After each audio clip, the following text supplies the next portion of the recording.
I have mentioned a few times that Glenn and I are in a Monday night class that is based on a book by James Clear called Atomic Habits. And we're nearing the end because we just had class 5 and there's only 3 more to go. And so I think that we have about, 6 chapters left in the book, maybe not even that.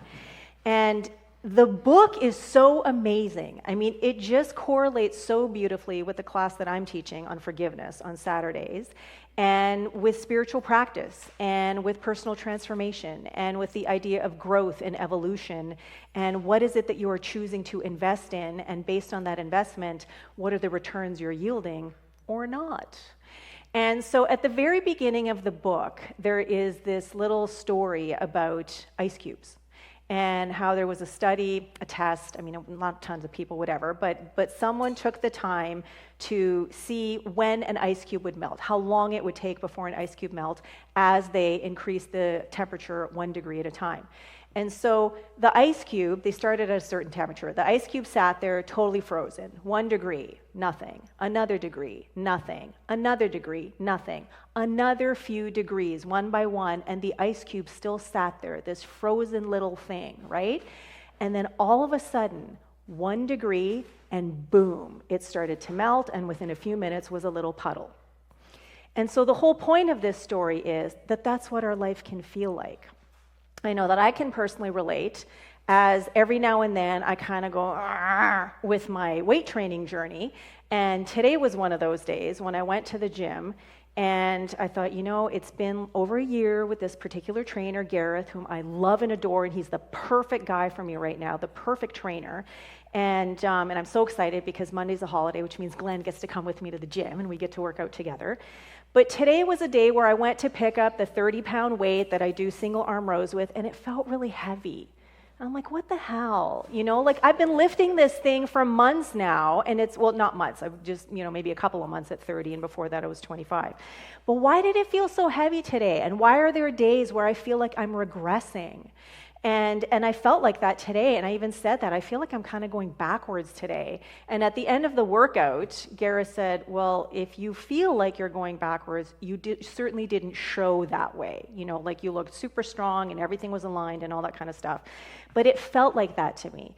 And it just reminded me, that's the way that we can feel on our journey sometimes, right? That proverbial 3 steps forward, 2 steps back, and then maybe even another, and then another backwards, right?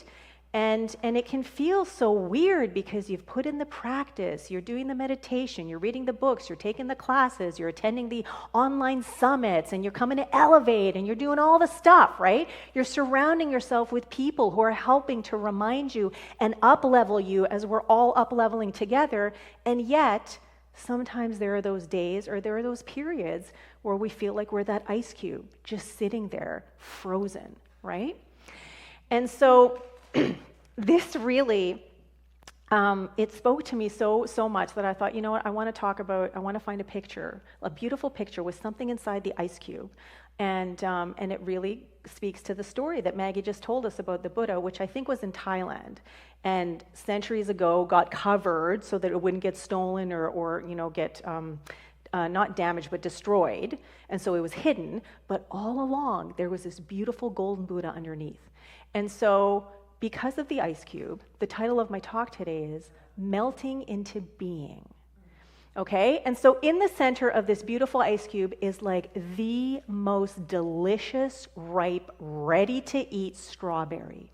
All the sweetness, all of the color, you can just picture it in your mouth right now. I bet some of you are salivating if you like strawberries, okay? And that's what's always there, okay? This wholeness, this ripeness is always, always within our being, but sometimes it gets encased in this frozenness. And then we can take the time, we can do the practices, we can do all the things that we're supposed to be doing, and it feels like we're not getting anywhere, we're not getting anywhere, we're not getting anywhere, we're not getting anywhere. And then one day, boom, it's like an overnight success story.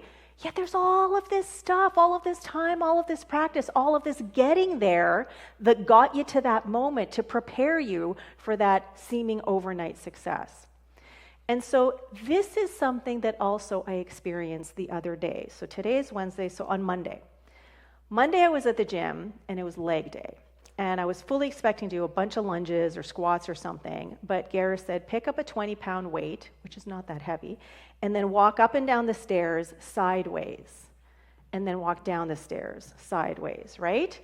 Immediately, my body froze, like tensed up like crazy, because I looked at the stairs, which I've walked up and down many, many times. I walk up and down lots of stairs, have been doing it, for most of my life. But there was something about this particular exercise which I just all of a sudden was terrified, because I thought, I'm gonna fall. I'm gonna fall. I'm gonna get halfway up. I'm gonna get to the top. I'm gonna try and step down, and I'm gonna fall. And I could not shake this feeling, and I could not get out of this frozenness in my body. And so it took me about 10 minutes to go up and then come back down. And I would let it go, and I would sort of practice it, just without the weight, and I would put my arms out to steady myself. And there were so many ways that I could do it, but holding onto the weight, there was something about it that I could not do. And he's trying to give me hacks and little things, to help me. And I'm like, you got to let me do this, right? And I'm like trying to regulate my nervous system, do some PQ reps and, whatever. And I finally got down there, and it felt so disappointing, that I couldn't just walk up and down the stairs. And then the rest of the workout was kind of like, yeah, whatever. It's a wash kind of thing, right? And so on the way home in the car, I was listening to Atomic Habits for class, and then I thought, oh, wait a minute, there's something coming up. So I pressed pause, and just in silence, as I'm driving, all of a sudden, I realized why I got so tense and so afraid. So about 2 weeks after our daughter Milana was born, Glenn went back to work, because he was only going to be off for the first 2 weeks, and then he was going back to work. That was the decision we made. That's what we were in a position to do financially. And so he went back to work. And a couple of days after, Milana was with me. She was upstairs in the bedroom, and I had to get something from downstairs in the kitchen. I was so exhausted and sleep deprived that in the middle of stepping down the stairs, I fell asleep mid-step and woke up at the bottom of the stairs thinking I had broken my leg in excruciating pain. And the first thing was, oh my God, I've broken my leg.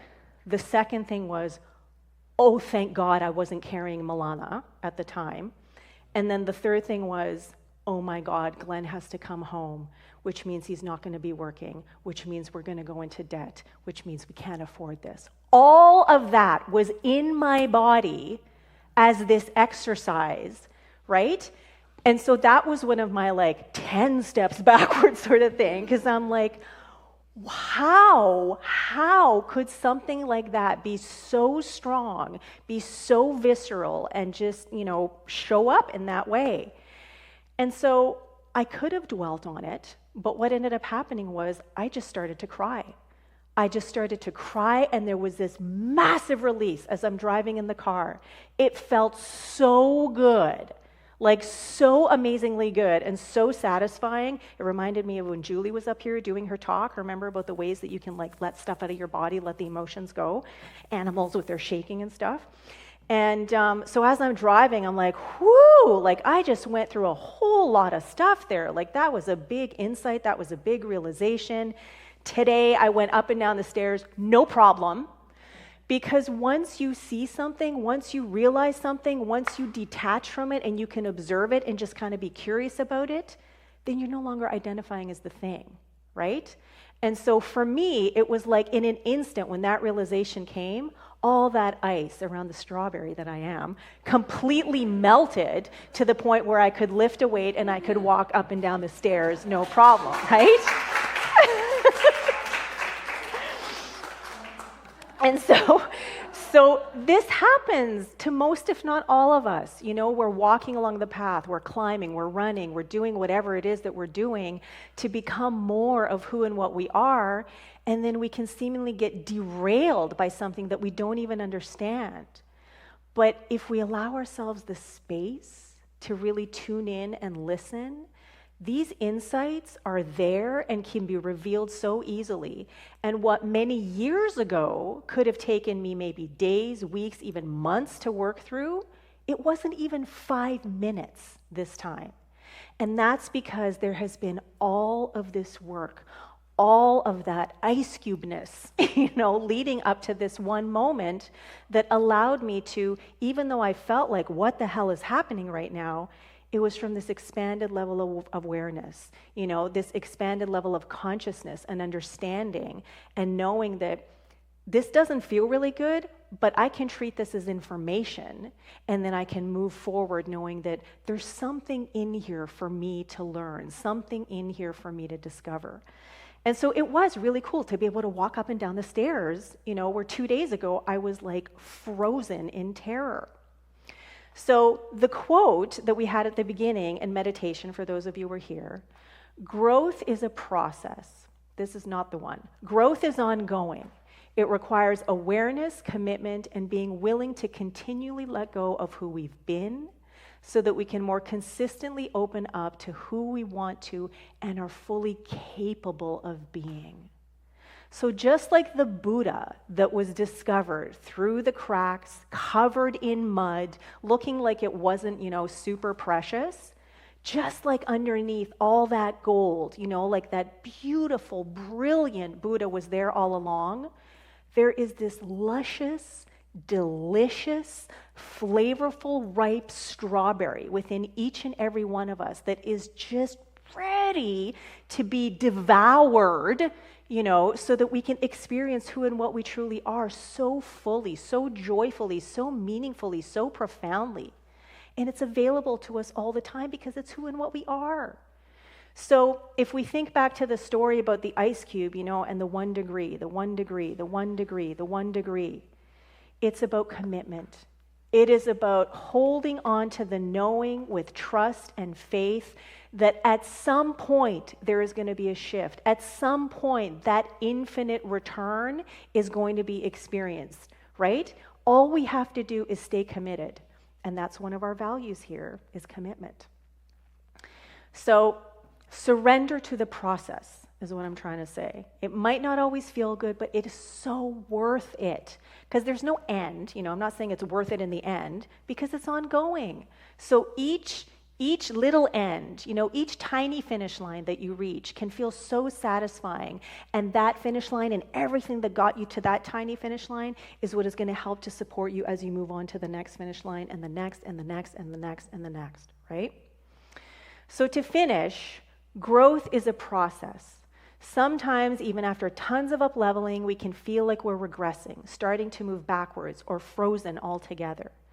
And yet, even with those disappointments, we can always choose to notice what's happening, detach ourselves from our experience, pause, breathe, and allow ourselves some space to be.